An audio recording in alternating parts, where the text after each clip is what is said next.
Hello, my name's Mel, welcome to my world, and for those of you that are new to my channel, it's all about self-built camper vans and camper van related stuff. So if that's something that interests you, then please do consider subscribing to my channel. Now today's Wednesday, so this is Waffle on a Wednesday, where I answer your questions to the best of my ability. And once again, I'd like to start off by saying thank you to everybody that took the time to leave comments and ask questions in last week's video.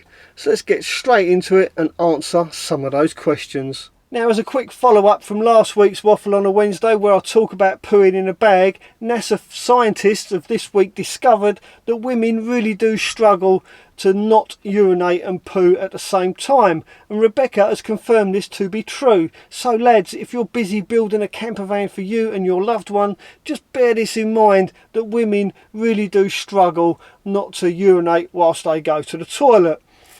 So maybe doing it in a bag isn't really a good option for the ladies out there. Just thought I'd do all the ladies out there a little favour and explain that to you gentlemen.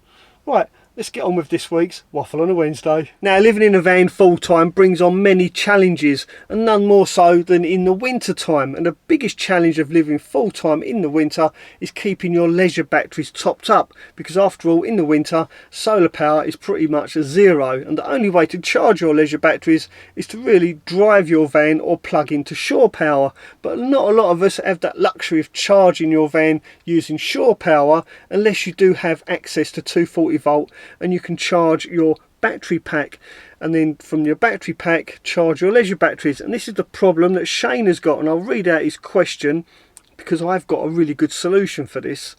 My question is there some way you can relatively quickly hook up a portable power pack into the system to give it a boost? I can charge my power pack during the day at work. Would be great to transfer this power into my system. Here lies my challenge. All the best, Shane. Well, Shane, I've got the perfect solution for you, and I'll show you exactly what that is. So once your power pack is charged, all you need to do to charge your leisure batteries is to get hold of one of these Noco smart chargers. Now, these are really good little bit of a kit, and they are really cheap as well. They're not that expensive, and the nice thing about these is you can actually switch them from lead acid batteries, AGM batteries, and even lithium batteries. So there you go, here's your solution. You simply bring your power pack into your van, plug it in, and then using the crocodile clips that go on the other end attached to your leisure batteries, you can then charge your leisure batteries overnight. And this is quite a low power draw, and it will take time to charge those leisure batteries, but if you plug it in overnight, as you sleep, your batteries will be charged. And a really nice thing about this, the other good thing about it, is you can buy different ends to this, so you can connect this like I have to your engine battery or your leisure battery, and that's exactly what I do. I've got a plug connected to my engine battery permanently, and I've also got a plug connected to my leisure batteries permanently, so I can actually switch this around and charge my engine battery or my leisure battery using one of my many power packs that I charge. And I'm very lucky, and I'm very grateful to Bob for letting me take my power packs into the house and charging them there, and then transferring that power into my van. So there you go, Shane. Bit of a long-winded answer, but get yourself one of these and you'll be golden, mate. I'll put a link in the description. And no, this video is not sponsored by Noco, although I do recommend these. Good luck, Shane, and thanks for the great question. Now, talking about power packs, I have had quite a few questions regarding the power pack that I did a review of. Helen and Jeff on the road ask, "Hi Mel, great video, thank you. Will you be doing a comparison between the poweroak and the Jackery equivalent? Thanks, Jeff." Well, Jeff, really good question, and a lot of people have been asking that, and yes, I will be doing a comparison video, but not until at least a couple of months time, because I want to get used to using the Jackery and the poweroak, put them through their paces, so then I can do a real fair comparison. Talking about comparisons, the next question brings that up as well. Well, actually, it's not so much a question, it's more of a bit of a dig. It's not offensive in any way, and I do understand completely where Mark is coming from, so that's why I'm going to read this comment out and not ignore it, because it is quite relevant, and quite a few people have had a similar type of dig at me. And no, I'm afraid, Mark, you don't win Troll of the Week for this, because I can completely see where you're coming from, so I'm going to address this. "Hi Mel, I always watch your videos and I'm a little gutted you've done this video. It's a sellout knowing you've done a Jackery not so long ago. I understand you have to live, but videos that are sponsored, I guess as this is, should not be done just for the pounds. Take care. Well, yeah, when I do a product review, it is a sponsored video technically, because I do get a product for free. They do not actually pay me to make those video reviews, and the reason I do these videos is to inform you of what's out there. And not only that, I'd like to see those products as well, give them a good testing as I'm doing right now, and then that way I can pick out any faults in those products and warn you. After all, if I don't get those products, how am I going to find out if there's any faults with them? And I'll just give you a little demonstration of a fault that I've just recently found with the new Bluetti power pack. So if I hadn't have accepted this power pack to do a video review, I wouldn't have known about this. Now you can clearly see that the 240 volt plugs are nice and high on the pack, and some people have commented on this because English power cords always come out the bottom, and a lot of these power packs, this plug socket is down here too low. Now this power pack, as you can see, they're nice and high, but here lies the problem. If I can get this, I'm kind of balancing with this, my back still isn't right, I shouldn't be holding this like this. These are recessed, so my charger for my laptop, as you can see, it doesn't quite fit properly. If I hold it the other way, it's probably a better angle. There you go, you can see the gap there. So I can't actually use this with my laptop. So there's a flaw in the design of this straight away. And that's a prime example of why I accept these products, so I can find fault with them and share them with you guys.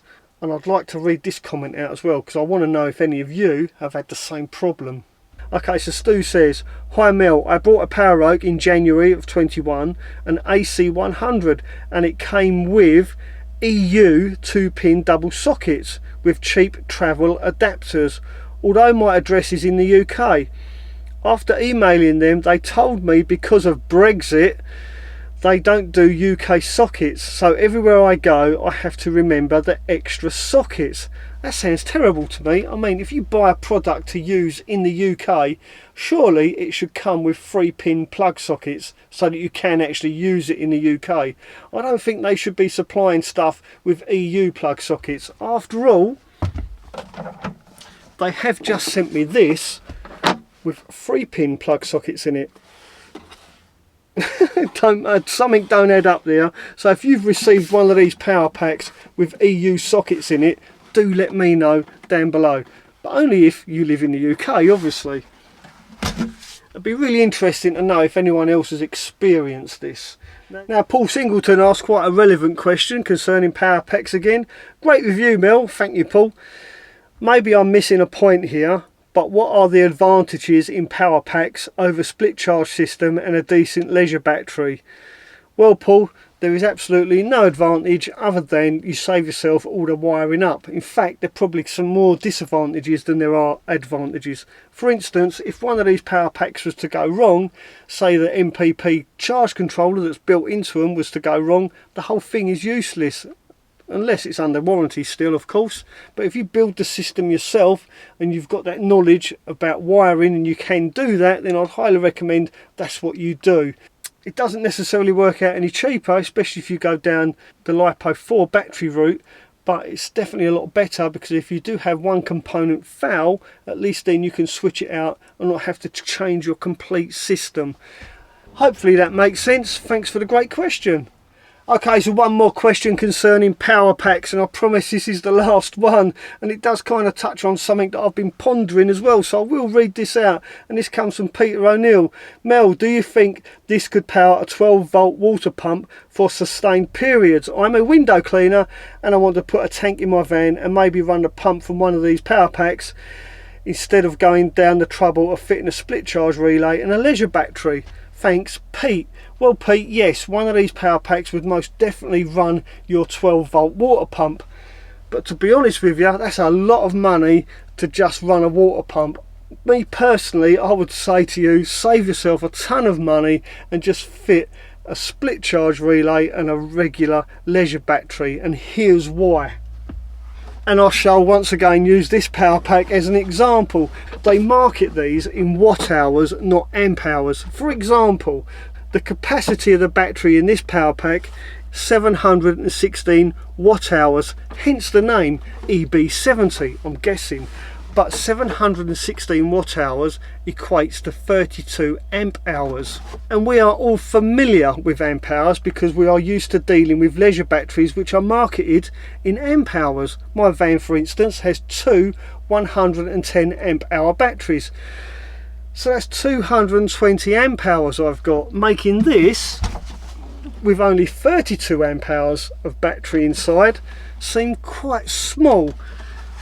So Peter, there you go. If you want to run your 12-volt pump sustainably for long periods of time, most definitely do not go to the expense of buying one of these power packs. Save yourself a ton of money and buy yourself a split charge relay and a 110 amp hour AGM leisure battery, just like the two I've got in here, and that will last loads more time than one of these power packs.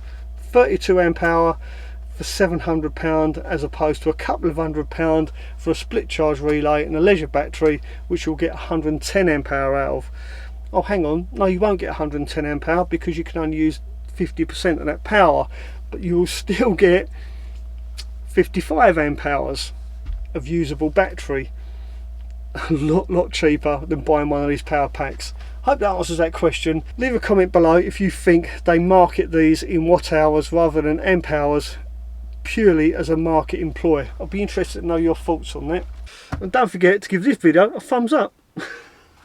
Well, there you are, there's a whole bunch of questions about power packs. Now for a little bit of fun, let's have this week's Troll of the Week. Troll of the Week. Mel, don't ever not wear them specs. You're scary without them. Seriously, I'm trying for Troll of the Month. Jingle me, please.